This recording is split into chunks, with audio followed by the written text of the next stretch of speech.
And with the leaders of the United States and China set to meet this week, experts say this is the best time for President Xi Jinping to negotiate. The US is busy with wars in the Middle East, and President Donald Trump's approval rating is cratering at home. He is desperate for a win, which could give China the upper hand. And trade between the world's two largest economies has been disrupted since Trump returned to office last year and unleashed a series of tariffs on the world, imposing some of the highest rates on China, 145% at one point. And the administration of United States President Donald Trump has announced that David Vencella, a former executive at the private prison company Geo Group, will become the new acting director of Immigration and Customs Enforcement. The Department of Homeland Security, DHS, which oversees the agency, said on Tuesday that Vencella would replace Todd Lyons, who is leaving the government on May 31. That Manchester City's second string eased past Crystal Palace 3-0 on Wednesday to climb just 2 points behind Premier League leaders Arsenal with 2 games remaining of a captivating title race. Pep Guardiola made 6 changes that beat Brentford 3-0 at the weekend, with Erling Haaland and Jeremy Doku among those on the bench, while Palace boss Oliver Glasner also made tweaks.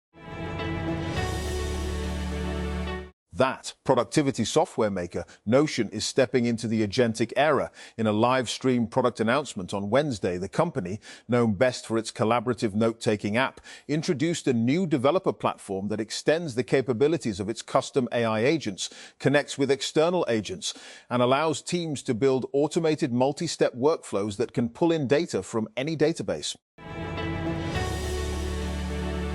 And Washington, D.C., the United States has said it will waive costly visa bonds imposed by the administration of President Donald Trump for World Cup ticket holders. The announcement on Wednesday followed concerns that some international travelers to the 2026 FIFA World Cup would face bonds ranging from $5,000 to $15,000, adding to the already sky-high price of attending the football spectacle. And Gaza City, Gaza Strip. In a small corner inside the Takat Gaza co-working space, Sajal Gul sat working on her latest mobile app idea.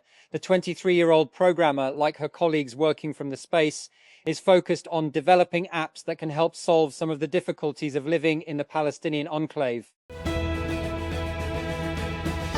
And Israeli Prime Minister Benjamin Netanyahu made what his office has described as a secret visit to the United Arab Emirates for a meeting with President Sheikh Mohammed bin Zayed Al Nahyan during the US-Israel war on Iran.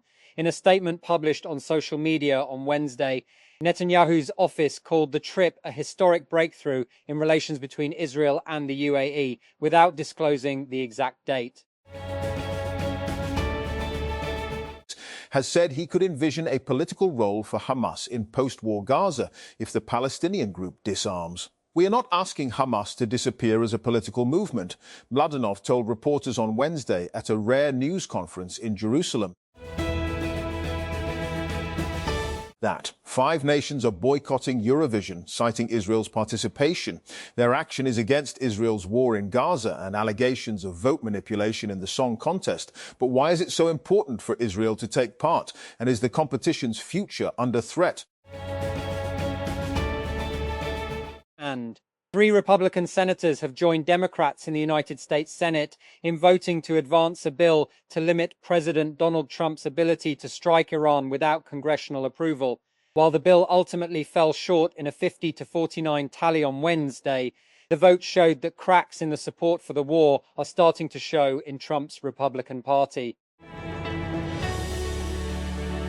And with the tech industry singularly focused on AI models, Anthropic is having an exceptionally good year. The company may soon pull ahead of its main competitor, and as it looks to raise tens of billions of dollars in a funding round that would put its valuation at some $950 billion. OpenAI was valued at $854 billion in its March round, and business customers increasingly express preference for Claude over ChatGPT. A recent report showed Anthropic recently outpaced OpenAI among business customers, quadrupling its market share since May 2025. And Elon Musk's xAI is running nearly 50 natural gas turbines at its Mississippi data center, power plants that the state is currently not regulating thanks to a loophole. And the power plants are considered mobile by the state of Mississippi because they are sitting on flatbed trailers, thus allowing them to dodge to air pollution regulations for 1 year. The NAACP, which has filed a lawsuit on behalf of residents in the area, says the unchecked emissions from the turbines is worsening air quality in an already polluted region.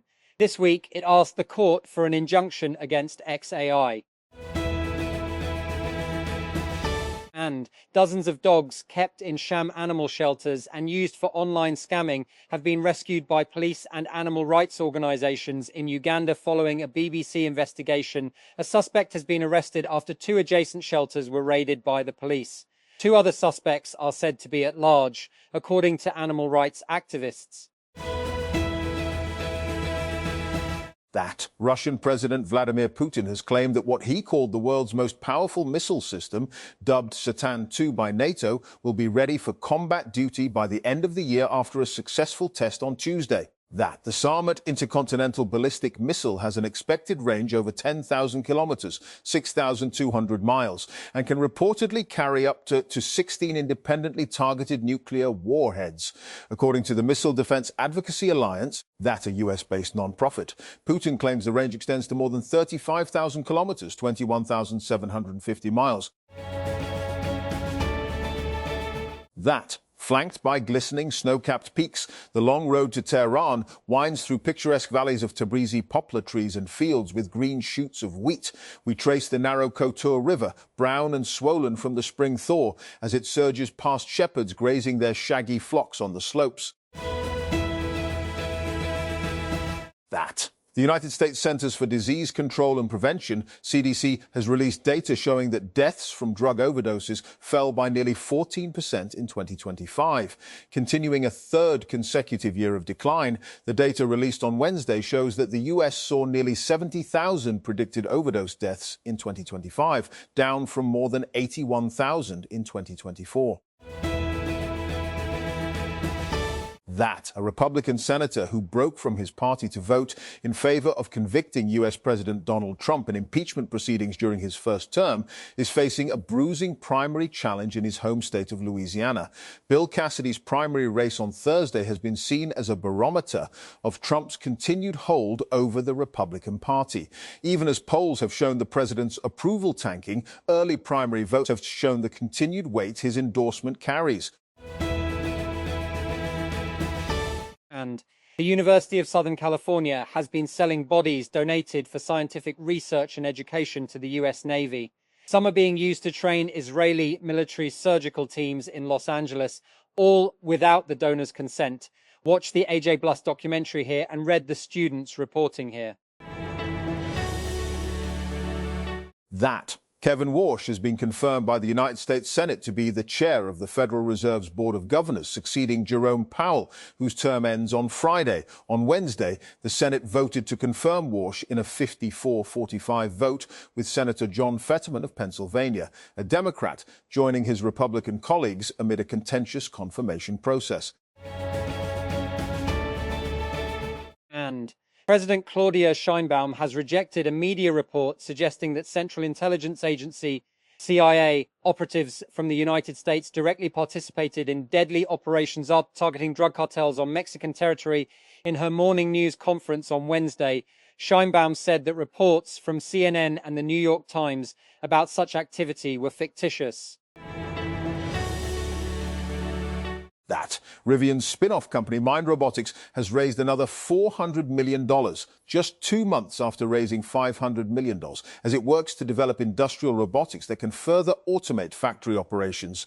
The funding round, first reported by the Wall Street Journal, was led by Kleiner Perkins. The venture arms of Volkswagen, which is partnered with Rivian on a software joint venture, and Salesforce also contributed investments. And Instagram announced on Wednesday that it's globally launching Instance, a new feature for sharing authentic, disappearing photos after testing it with select users. The feature lets users share disappearing photos with their close friends or mutual followers that can be viewed only once and remain available for 24 hours. The app borrows ideas from social platforms like Snapchat, Locket, and Be Real, as it focuses on authentic and ephemeral content. That X is turning itself into more of a Save It for Later app with the launch of a new history tab that collects your bookmarks, likes, videos and articles all in one place for easy access. Initially available on iOS, X head of product Nikita Beer describes the new resource as a better way to keep track of all your favorite content and return to things you want to finish reading or watching later.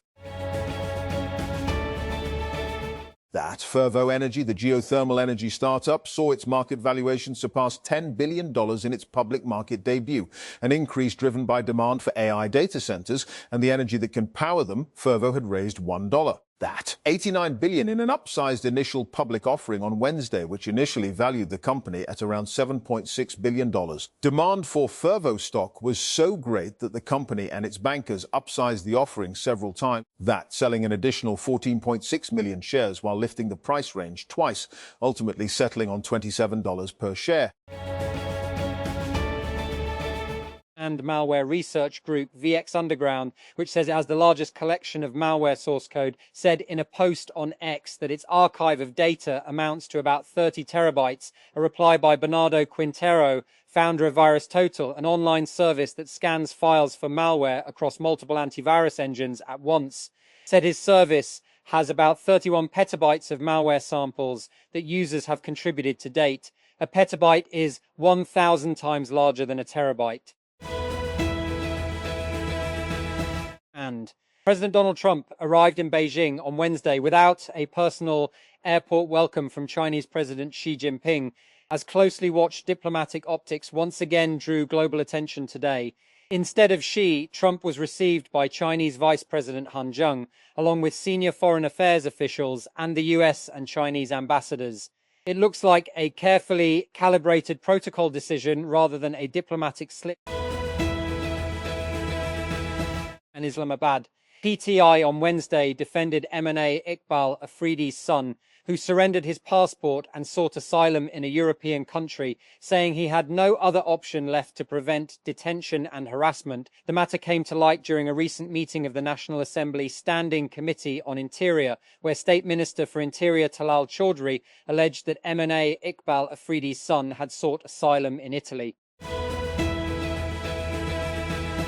That the European Union's health agency, ECDC, said on Wednesday there was nothing to suggest that the Andes strain of hantavirus had mutated following a deadly outbreak of the illness on a cruise ship. The deaths of 3 passengers from a rare hantavirus outbreak on a cruise from Argentina to Cape Verde sparked international alarm. That a major ranked officer was among 5 soldiers martyred during an area sanitization operation in Balochistan's Barkham district, said the Inter-Services Public Relations, ISPA, on Wednesday. At least 7 terrorists were also killed during the operation. And Catherine, Princess of Wales, has been given a rapturous welcome in Italy on her first official overseas trip since being treated for cancer. The British Royal is on a 2-day solo working trip with the Royal Foundation Centre for Early Childhood, which she launched in 2021 to raise awareness of the importance of early childhood on later life outcomes.